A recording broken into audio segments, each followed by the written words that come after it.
It would break my heart to think that I live in a place where we can't have this type of discussion without someone calling for my job because their belief is threatened, instead of having a logical debate on it. If this is the belief that guides their life, they should be willing to defend it and discuss it without fear and without a necessity to call for my job for doing it. I've found over and over that the people who become most agitated when religion is discussed are the people who try to have it both ways, who try to see themselves as science-minded and maintaining some kind of vague religious belief.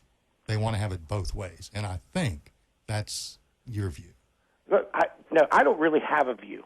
The religion topic, the religious discussion doesn't really. I had no intentions of calling this show this morning until you challenged that man lived in a fantasy land, and then you were adamant that there is no God. Well, he says I live in a fantasy land. I'm just expressing. I don't remember him saying that you live in a fantasy land. Well, no, I don't remember him saying anything. He believes I'm going to be eternally tortured in hell for my beliefs, whereas my view of his belief is that he's simply mistaken.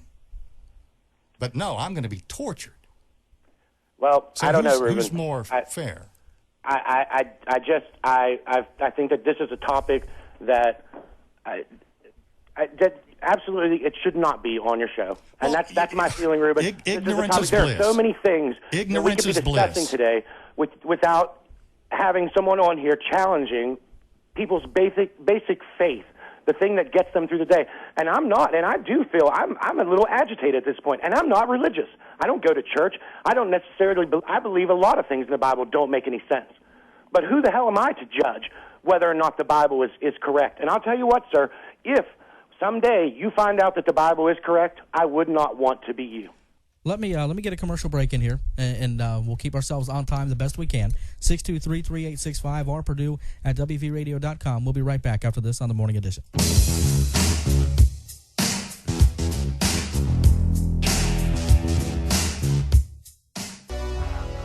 You're listening to The Morning Edition on Talk Radio 103.3 WAJR FM. If you'd like a transcript of today's show, take out your pens and start writing. Now, here's Reuben Perdue.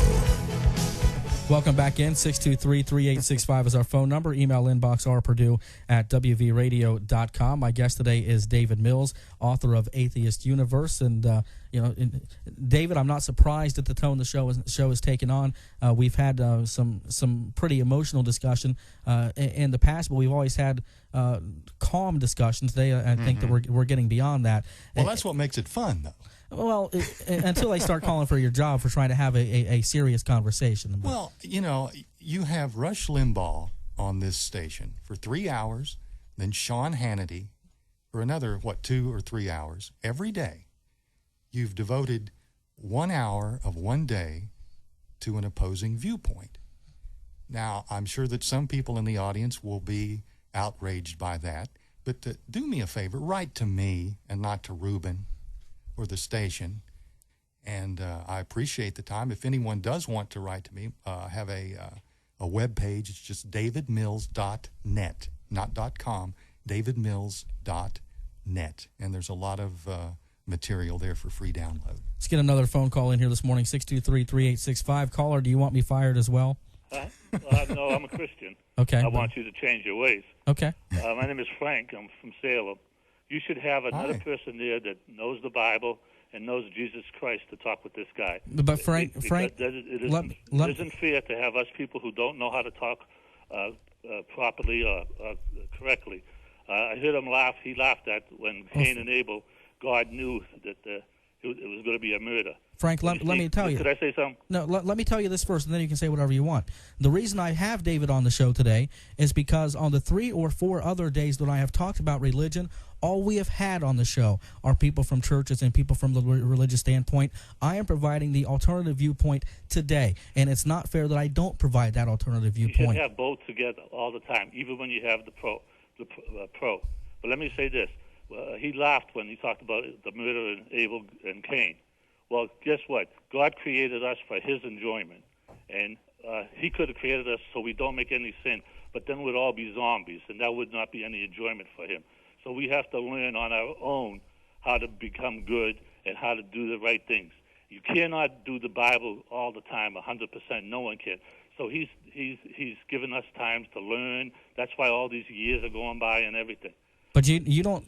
But you don't. He knew he was going to be. You don't. He wants that taken out of us. You don't think people will learn what's good and what's bad, what's right and what's wrong from a humanist standpoint without a religion? Forget about religion. God is not a religion. He's our Father. He created us. You guys believe in a Big Bang theory. Doesn't that sound childish to you? A Big Bang theory. It doesn't. I could laugh like you did with Cain and Abel, but I don't. It doesn't sound as. It doesn't sound. It doesn't sound as childish as saying everything began somewhere except for God. There doesn't have to be a beginning for that. The rules of everything we know and can prove scientifically don't apply to this mythical creature. It doesn't sound as ridiculous as that when there's no historical evidence for that. Actually, the term Big Bang was originally coined by the scientist Fred Hoyle, who intended the term as a criticism, as a means of belittling the theory, which he did not accept. Later, however, it was shown that Hoyle was wrong and that there was indeed a Big Bang, but his name continued to stick and is still used today. David, unfortunately, we're out of time. I've got to get my last commercial break in. Like I said, I wish we could have you in for a couple of days to have this discussion. We will follow it up tomorrow. Of course, David will not be in. David, I'll tell you what, if you would like to join us by telephone tomorrow. That would be great. For a follow-up. That would be great. We can do that because we got people on the line who are not going to get through and emails we're not going to be able to get to today. Hoppy is coming up after the top of the hour. Thanks for tuning into this edition of the Morning Edition. I hope it's been educational for you, and I hope that you'll look at some of the discussion rationally and not just purely through emotion. And when I say rationally, I'm talking about what we as humans know through scientific evidence. And just ask yourself, why is it that this is to be accepted so blindly without any type of proof or things that seem to be logical to humans when so many other things that appear just as illogical are dismissed out of hand? Hoppy's coming up after the top of the hour. Thanks for listening in. We'll see you tomorrow on the Morning Edition.